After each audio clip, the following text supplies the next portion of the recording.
Yeah, about it. Talano Hufanga. Hufanga has said that sometime during training camp he may come back and then be the goal ready for week one. I was wondering what your sense was on him, if you think he will be ready for week one. And then also, what happens if he's not ready and he has to start on the pup list? Is it who's going to run with Jair Brown? Is it going to be George Odom? Will it be Malik Mustafa, or will they have to go out on the open market and try to find somebody? Well, they also have Eric Harris, who's, you know, kind of a fringe guy at this part of his career, but he started a lot of games.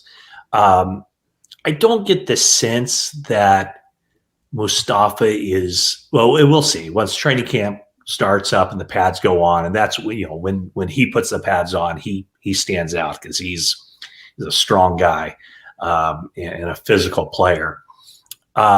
It very well could be where they look at that position like they did tight end, where they went out and they got Logan Thomas at tight end, a veteran guy to step in and be, you know, a contributor year one.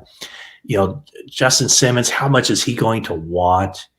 I think they got to keep the door open for that, but they also know that every dollar, you know, above minimum that they're paying for one player to come in, you know, it cuts into the cap for this year and next year and everything else. So my guess would be that Hufanga is at least close enough to start the season, assuming there's no setbacks. They expect him to be ready at some point in training camp, ready to practice, ready to get out there and play. So my guess would be that as long as he doesn't suffer any kind of setback, that George Odom would be the guy for, if needed, for 1 or 2 games, and then Hufanga gets in there.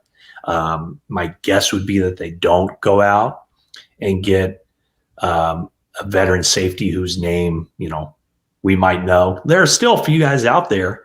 So that's kind of what I'm thinking with that. I think Odom is a good, you know, obviously a good special teams guy, really good special teams guy. Mm-hmm. And I think good enough that you don't lose much if he's asked to step in for 1 or 2 or 3 games.